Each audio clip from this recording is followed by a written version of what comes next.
Bienvenue à tous pour cette nouvelle analyse approfondie. Aujourd'hui, on va parler mercato, et plus précisément d'un dossier qui chauffe déjà pas mal. Ousmane Diao. Ah oui, le jeune défenseur central sénégalais. Exactement. 21 ans, il joue au Danemark, à Midtjylland, et il a, semble-t-il, tapé dans l'œil de deux clubs assez différents. Le FC Séville, qui lutte en Liga, et l'Eintracht Francfort, qui est plutôt solide en Allemagne. Et la tension monte, parce que Séville, visiblement pressé par sa situation, a déjà mis une offre sur la table. Et pas une petite offre, hein. Non, 10 millions d'euros. Pour un joueur de 21 ans qui vient du championnat danois, ça fait parler. Oui, et ça prend tout son sens quand on regarde Séville de près. Ils vivent une saison compliquée, c'est le moins qu'on puisse dire. Mais carrément cauchemardesque, on peut le dire. Proche de la zone rouge. C'est ça, la défense prend l'eau, beaucoup de buts encaissés, donc l'urgence est là. Clairement. Et en face, attention, Francfort, c'est pas juste un nom qui circule. Ils sont très très actifs, apparemment déjà en contact avec Midtjylland, avec l'entourage du joueur aussi, c'est du sérieux. Bon, on a donc une vraie partie des chèques qui se dessine là. L'idée aujourd'hui, c'est de décortiquer un peu tout ça. Pourquoi Séville met autant eux? Pourquoi Francfort est si intéressé? C'est qui, ce Ousmane Diao, au juste? Et qu'est-ce que ça implique pour le mercato d'hiver qui arrive? Voilà. Alors, plongeons dans les détails de ce dossier brûlant. On commence par Séville. Allons-y. Situation critique, on l'a dit. 7 points seulement d'avance sur la zone de relégation en Liga. C'est rien du tout. Et la défense, c'est vraiment le point faible cette année. Oui, un manque d'impact, de sérénité. Face à ça, la direction sportive, avec Antonio Cordon aux manettes, elle bouge. L'offre de 10 millions pour Dia, c'est un signal fort quand même. Presque un cri d'alarme, tu dirais. Ou un pari. Un pari assez audacieux même. Mettre 10 millions sur un jeune du Danemark quand tu joues le maintien. C'est pas commun. Non. Ça montre l'urgence, genre il nous faut quelqu'un et vite. Mais il y a aussi une vision derrière, je pense. Cordon ne voit pas Dia que comme un simple pompier de service. C'est-à-dire? Il voit plus loin que juste sauver la saison. Exactement.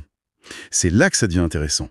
Nos sources disent qu'il est vu comme une solution d'urgence, oui, grâce à ses qualités qui peuvent aider tout de suite, mais aussi comme un investissement d'avenir. Logique, à 21 ans. Voilà. Il a une marge de progression. Séville se dit sûrement. Il nous aide maintenant et dans 2-3 ans, soit il devient un cadre, soit on le revend plus cher. C'est un double pari en fait. Sportif court terme et financier ou sportif long terme. C'est un pari risqué quand même, non? L'adaptation à la Liga, la pression d'un club comme Séville en difficulté? Ah, le risque est là, c'est clair. Le fossé entre le Danemark et l'Espagne, il est grand. L'intensité, le niveau, la pression médiatique. Surtout à Séville où ça pardonne pas vite. Exactement. Et avec 10 millions sur le dos, il n'aura pas 6 mois pour trouver ses marques tranquillement. Non, c'est sûr. Mais c'est aussi pour ça qu'il les intéresse tant. Il a des qualités, on va en parler, qui laissent penser qu'il peut s'adapter vite. Donc ces 10 millions, c'est aussi un message. On y croit tellement qu'on prend ce risque, même maintenant. Bon, alors parlons-en de ce Ousmane Diao. Qu'est-ce qui le rend si spécial? 1. On rappelle, 21 ans, sénégalais, défenseur central, Midtjylland. Ce qui saute aux yeux d'abord, c'est ses stats. 12 matchs, 3 buts, 1 passe D. Pour un défenseur. Oui, c'est remarquable. Ça suggère quoi? Qu'il est très présent sur coup de pied arrêté, bon jeu de tête, bon timing, c'est une arme en plus. Pas négligeable. Mais au-delà de ça, c'est surtout ses qualités défensives et techniques qui plaisent. On parle d'une agressivité défensive importante. Le genre qui lâche pas l'attaquant. C'est ça. Un bon jeu aérien aussi, évidemment. Essentiel. Et le point clé, aujourd'hui apparemment, sa qualité de relance. Le fameux jeu de construction défensive précis. Ça veut dire quoi ça sur le terrain? Concrètement, ça veut dire qu'il ne se contente pas de balancer devant quand il récupère le ballon. Il a la technique et la vision pour faire une première passe propre. Trouver un milieu, casser une ligne. Voilà, même sous pression. C'est le défenseur moderne type que tout le monde cherche. Il allie la solidité derrière, l'agressivité, le duel et la capacité à être le premier à lancer le jeu. Ah oui, je vois. Le package complet, quoi. C'est un peu ça. C'est cette polyvalence qui fait monter sa cote. D'accord. On comprend mieux l'intérêt, du coup. Un mec qui défend dur et qui relance propre, c'est un peu le Graal pour beaucoup d'équipes. Exactement. Et si tu relis ça au problème de Séville, ça colle parfaitement. Leur défense manque d'agressivité, tu disais, et ils ont du mal à sortir le ballon. C'est ça. Lui, sur le papier, il pourrait régler un peu ces deux soucis. Apporter de l'impact, mais aussi de la sérénité à la relance. Tactiquement, c'est hyper précieux. Ça aide toute l'équipe à mieux respirer. Il pourrait vraiment changer la donne, même si jeune. Potentiellement, oui. c'est l'espoir. Mais Séville n'est pas tout seul sur le coup. L'Eintracht Francfort est là et bien là.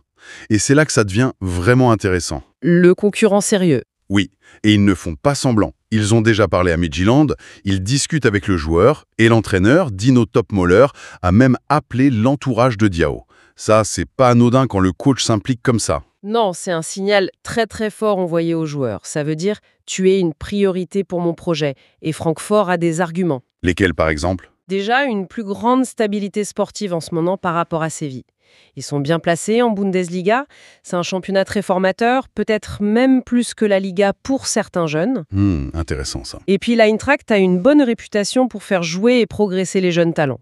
Ils peuvent lui vendre un projet avec peut-être moins de pression immédiate qu'à Séville. Donc, si on est Diao ou son agent, le choix est cornélien. D'un côté, Séville, le prestige de la Liga, un club historique, même s'il est en difficulté, et peut-être une place à prendre vite vu l'urgence. Et de l'autre, Francfort, la stabilité, la Bundesliga, un coach qui le veut vraiment, un environnement peut-être plus sain pour grandir. C'est pas simple. Non. Francfort joue la carte stabilité et développement. Séville doit mettre en avant l'ambition, le défi, et sûrement sortir le chéquier et offrir des garanties solides. Des garanties sportives et contractuelles, comme on dit. Ça veut dire quoi concrètement? Sportivement, ça peut être une promesse de temps de jeu, un rôle défini dans l'équipe, pas juste être le numéro 4 ou 5 en défense, un plan de carrière clair. D'accord. Et contractuellement, il y a le salaire, les primes, la durée du contrat évidemment, mais aussi peut-être des clauses spéciales. Une clause libératoire, un certain montant par exemple. Ça plaît souvent aux joueurs. Pour garder un peu la main sur leur avenir. C'est ça. Séville va devoir être très persuasif sur tout ça pour battre Francfort. Et pendant ce temps-là, à Midtjylland, on doit observer ça avec intérêt? On peut imaginer qu'ils se frottent les mains. Ils sont en position de force. Ils ont un joueur désiré par 2 bons clubs de championnat majeur. Leur joyau défensif? Exactement. Donc logiquement, ils vont chercher à maximiser le transfert. Les 10 millions de Séville, c'est une bonne base, mais ils vont sûrement essayer de faire monter les enchères. Comment? En demandant plus d'argent direct? Oui, soit un montant fixe plus élevé, soit en négociant des bonus plus intéressants, ou alors le fameux pourcentage à la revente. Ah oui, cette clause. Explique-le un peu. Si Séville ou Francfort revendent Diao plus tard, Midtjylland touche encore de l'argent. C'est exactement ça. C'est de plus en plus fréquent. Ça permet au club vendeur de continuer à profiter du succès du joueur. S'ils vendent Diao, disons 12 millions maintenant, avec 15% sur la plus-value future. Ok. Et que dans 2 ans, il explose et part pour 40 millions, la plus-value, c'est 40 moins 12, donc 28 millions. Midtjylland toucherait 15% de ces 28 millions. Ce qui fait pas mal d'argent en plus. Voilà, plus de 4 millions dans cet exemple. C'est une façon de parier sur le potentiel. Et c'est un levier de négociation. Parfois, l'acheteur préfère payer un peu moins tout de suite et accepter un pourcentage plus gros. Malin. On voit que c'est complexe. Midtjylland a vraiment les clés là. Ils sont réputés comment en affaires? Dur. Ils ont la réputation d'être très bien gérés, très structurés. Ils utilisent beaucoup la data pour recruter et former. Ils ont sorti pas mal de bons joueurs ces dernières années, qu'ils ont bien vendus. Donc ils savent y faire. Ah oui. Ils ne vont pas brader Diao, c'est sûr et certain. Ils vont regarder les offres, comment le paiement est structuré, les bonus, la revente, et choisir le meilleur deal pour eux. Ils ne sont pas non plus obligés de vendre à tout prix, ce qui les renforce. D'accord. Alors, si on essaie de résumer tout ça, qu'est-ce qui va faire pencher la balance à la fin? Il y a plusieurs choses. D'abord, le financier, bien sûr. Quelle sera l'offre finale la plus intéressante pour Midtjylland? Pas juste le chiffre brut, mais tout le package. Ok, l'argent. Ensuite? Ensuite, le projet présenté au joueur lui-même. Quel club va le mieux le convaincre sur le plan sportif? Temps de jeu, rôle, ambition. Et le contrat aussi, j'imagine. Évidemment. Salaire, prime, durée, les clauses dont on parlait, le discours du coach, Topmoller d'un côté, Cordon de l'autre pour Séville, ça va peser lourd. Et la volonté du joueur, on en parle peu, mais c'est lui qui choisit, non? Absolument. C'est peut-être même le facteur clé au final, sa préférence personnelle. Est-ce qu'il est attiré par le défi de la Liga, l'ambiance à Séville, même si c'est dur? Ou est-ce qu'il préfère la Bundesliga, Francfort, un environnement peut-être plus stable pour progresser? Des considérations personnelles peuvent jouer aussi. Oui, la famille, la langue, d'autres joueurs qu'il commet, et il faut pas oublier Midtjylland. Il pourrait aussi avoir une préférence pour un club ou une offre. C'est vraiment un puzzle. Bon, alors qu'est-ce que tout cela signifie au final? On a Séville, en crise, mais qui met 10 millions. Francfort, plus stable, qui est très offensif sur le dossier. Au milieu, Ousmane Diao, jeune défenseur sénégalais très prometteur, profil moderne, qui a le choix du roi, ou presque. Et Midtjylland qui arbitre tout ça et veut faire une belle affaire. Clairement, ce feuilleton va être un des trucs à suivre de près cet hiver. On comprend pourquoi. Tout à fait. Et au-delà du cas Diao, ça nous dit beaucoup sur le marché actuel. Primo, la valeur folle des jeunes défenseurs centraux complets. Physique, défense, relance. C'est rare, donc c'est cher. C'est clair. Deuxio, la bataille féroce entre les clubs des grands championnats, ici, Espagne versus Allemagne, pour choper ces pépites avant qu'elles ne deviennent trop chères. Chacun vante ses mérites. Prestige et technique en Liga, intensité et développement en Bundesliga. Et pour Séville spécifiquement, l'enjeu est juste énorme, non? Il est colossal. S'ils arrivent à signer Diao devant Francfort, c'est un coup double. Ils ont leur renfort défensif vital pour le maintien et ils envoient un message.